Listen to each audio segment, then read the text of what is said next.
आज के टाइम में सीधे आदमी का ज़माना नहीं है क्या? जी बिल्कुल सही बात है जो सच चल पे चले तो उसको क्या वोट नहीं मिलते क्या?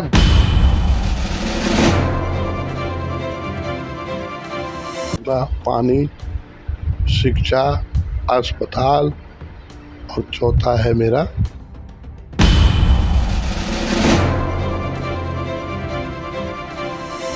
तो मैं दावे के साथ कह रहा हूँ 3 महीने के अंदर मैं करा दूंगा।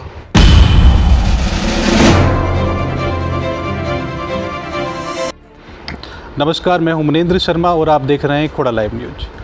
खोड़ा लाइव न्यूज़ के आज के एपिसोड में हमारे साथ हैं लोकेश यादव जी। जानेंगे कि किस किस तरीके से वो यहाँ तक आए हैं और किस तरीके से कौन कौन से मुद्दों को लेकर के वो जनता के बीच में जाएंगे, या ऐसे कौन कौन से मुद्दे हैं जो अभी तक जनता को नहीं पता है और उन मुद्दों के बारे में ये बात कर रहे हैं। आपका बहुत बहुत स्वागत है खोड़ा लाइव न्यूज़ में। मेरा सभी कॉलोनी वासियों को हाथ जोड़ के नमस्कार।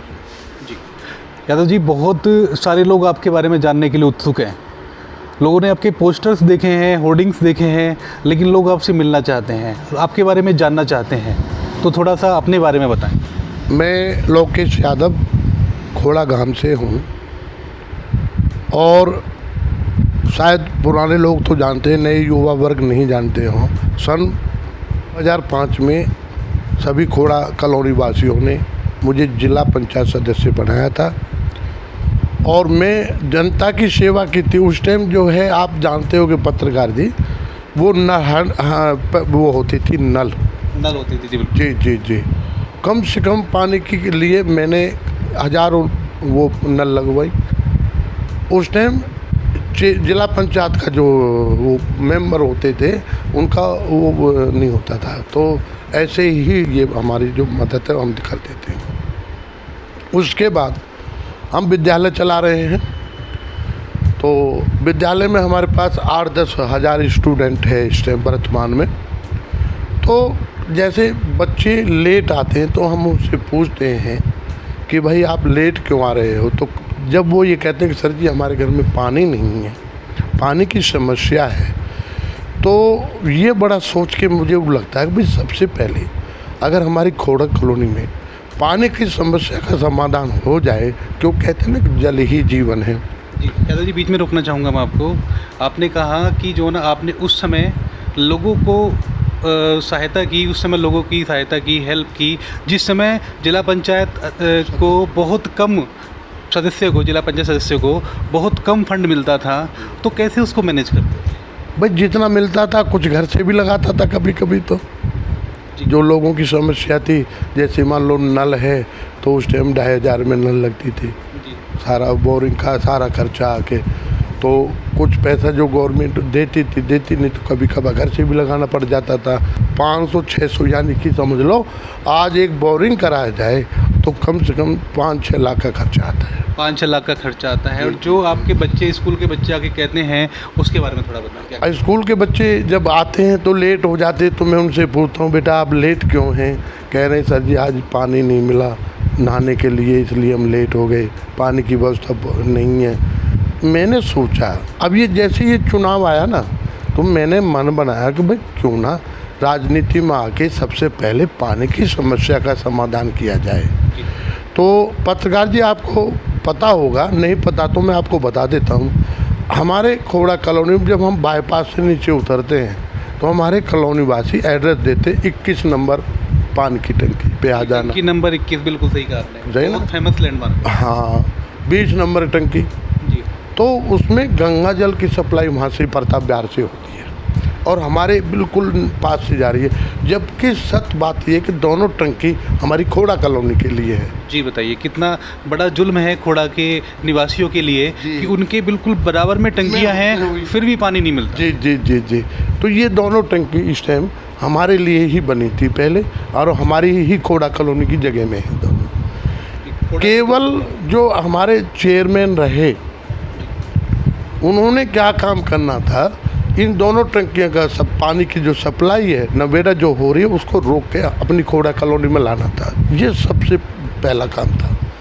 तो हमारी जो समस्या पानी की समाधान हो जाता, आसान हो जाता। तो यहाँ से पाइपलाइन बिछवाते और पानी जहाँ जहाँ आवश्यकता ज़्यादा है वहाँ वहाँ पानी कॉलोनी में आके मुझसे ये कहते कि सर जी आपने ये गलत। बाकी जो वर्तमान में जो चुनाव लड़ रहे हैं सब जानते हैं कैसे नहीं, मुझे क्या जनता से जानती है। लेकिन मैं ये सोच रहा हूँ क्या आज के टाइम में सीधे आदमी का ज़माना नहीं है क्या? जी बिल्कुल सही बात है जो सच चल पे चले तो उसको क्या वोट नहीं मिलती? क्या गुंडे को ही कोई भी हो, मैं किसी का नाम नहीं ले रहा हूँ, गुंडे को ही मतलब वो मिलेंगे? तो कम से कम जनता को ये तो सोचना चाहिए कि तुम अर्थ सुनो। आपको पत्रकार जी मालूम होगा या नहीं, मैं आपको बता दूं, हमारी खोड़ा कॉलोनी में जब आप 21 नंबर टंकी या 20 नंबर टंकी का नाम लेते हो ना, एड्रेस देते हो, वो खोड़ा कॉलोनी के लिए ही बनी थी। और पानी यहाँ से सप्लाई होता है प्रताप बिहार से इन टंकियों के माध्यम से और नवेड़ा जाता है तो हमारी जाता है उधर नवेड़ा की तरफ। अगर जनता खोड़ा कॉलोनी वाले जनता अगर मेरे को मौका देती है, मेरी वाइफ को मौका मिलता है, तो मैं दावे के साथ कह रहा हूँ 3 महीने के अंदर लाई करा दूँगा पाइप बिछा। 3 महीने का टाइम यादव जी बता रहे हैं कि 3 महीने के अंदर इन टंकियों से खोड़ा के अंदर पानी की सप्लाई शुरू करा सकते हैं। यादव जी ऐसा कौन सा प्लान है जिसको आप एग्जीक्यूट करेंगे और ये पानी आ सके? भाई आएगा तो तुरंत पाइप लाइन बिछेगी ना। भाई टंकी तो हमारी तैयार है, पानी तैयार है, हमारा पानी मिलेगा। पहले तो हमें ये तो जरूरत नहीं भाई जगह ढूंढनी है, जगह हमारे पास तैयार है। कुछ स्कूल यहाँ इंटर कॉलेज हैं, बहुत से लोग चला रहे हैं। इतनी बड़ी कॉलोनी में यूनिवर्सिटी डिग्री कॉलेज नहीं है सरकार के माध्यम से, तो मैं तो सबसे पहले प्रयास पानी और शिक्षा। बताइए कितने बड़े मुद्दे की बात आपने कही है। तकरीबन 10 से 12 लाख की आबादी है, बहुत बड़ी आबादी। 10 से 12 लाख की आबादी में इंटर पास करके बच्चे जाते हैं पत्रकार जी इंटर, वो पूछते हैं, कहते हैं सर जी अब हम कहाँ जाएं? तो बड़ा जोर पड़ता है जब बच्चे मान लो इंटर पास कर ली। अभी बताएं ना, अभी देखिए ना, अभी रिजल्ट निकला है हाई स्कूल इंटर का, इतनी लड़कियां लड़के 82, 85, 90 पानी, ये सबसे महत्वपूर्ण है मेरे लिए सब। अब ये हजारों बच्चे कहाँ जाएं? अगर खोड़ा कॉलोनी में ही अगर एक डिग्री कॉलेज होता तो ये बच्चे बड़े प्यार से आ जाते और अपना पढ़ाई करते।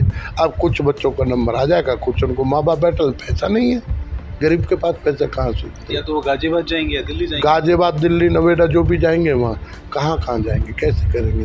तो मैं तो ये कह रहा हूँ सभी खोड़ा कॉलोनी वासियों से एक बार मौका दे दीजिए। आपको 4 चीज़ सबसे पहले दूंगा, पानी, शिक्षा, अस्पताल और चौथा है मेरा एक और बताएं, राशन। जी राशन बिल्कुल। देखिए ना, बहुत भ्रष्टाचार है, इसको रोकने के लिए कुछ ना कुछ तो जनता को करना पड़ेगा, आगे आने पड़ेगा, ठीक है नहीं? और जनता जब आगे आएगी ना तभी इसका विकास होगा, अन्य तो इसका विकास मुझे तो नहीं लग रहा होगा। क्योंकि ये जो पूरी सेटिंग है मैं आपको बताऊं, राशन की अगर बात करते हैं तो 5 यूनिट होती हैं, 1 यूनिट काट के दे देता है, किसी को 4 देता है, किसी को 3 देता है, सप्लाई करते हैं ना। और इतना ज़बरदस्त सिस्टम है तो मुझे तो ऐसा लगता है कि सेटिंग ऊपर तक क्या आप देखिए ना, ये तो सब जानते हैं, नीचे से ऊपर, ऊपर से नीचे, यही तो चलता है और क्या होता है। तो मान लीजिए अगर मैं आपको पहले तो शुभकामनाएं देता हूँ कि आपने यहाँ पर हम लोगों के बीच में एक बार फिर से अपने को लाने की कोशिश की है। अगर मान लीजिए कि आपकी सरकार या आपकी चेयरमैनी आती है तो ऐसे कौन कौन से मुद्दे सबसे पहले आता है? पानी, सबसे पहला मुद्दा पानी, अस्पताल, शिक्षा। जी, पानी, अस्पताल और शिक्षा। आपने कहा पानी, और एक ये देखिए ना, आप देखते हैं थाने के पीछे कूड़ा पड़ा है। जी, थाने के पीछे कूड़ा पड़ा है। छोटे छोटे बच्चे, उनको सांस की बीमारी हो गई है, ठीक है ना? एक ये कूड़ा हो तो बनवाए, उसे साफ सुथरा बनाएंगे और यही अस्पताल बनाएंगे जहाँ ये कूड़ा पड़ा है। जी, पानी, शिक्षा, अस्पताल और स्वच्छता, ये 4 मुद्दों पे आप जनता के बीच में जा रहे हैं। और भाई मैंने जाते हैं ना जब कभी, तो उधर मूवी बंद करना। मैंने कहा यार ये कितनी बड़ी गंदगी, स्कूल के बच्चे सांस की बीमारी, छोटे छोटे बच्चों पे सांस, तो ये बीमारी की जड़ है ना भाई। भाई सादा जीवन उच्च विचार। भाई जब हम अच्छे से रहेंगे, ठीक है ना, जब भी तो चलेंगे। अब हमारे आज की इस एपिसोड में लोकेश यादव जी से आपने उनके विचार जाने, उनके मुद्दे जाने, किन किन मुद्दों को लेकर के वो जनता के बीच में गए हैं और कौन कौन से मुद्दों पे वो अपने चेयरमैनी आने के बाद में काम करेंगे। देखते रहें खोड़ा लाइव। नमस्कार।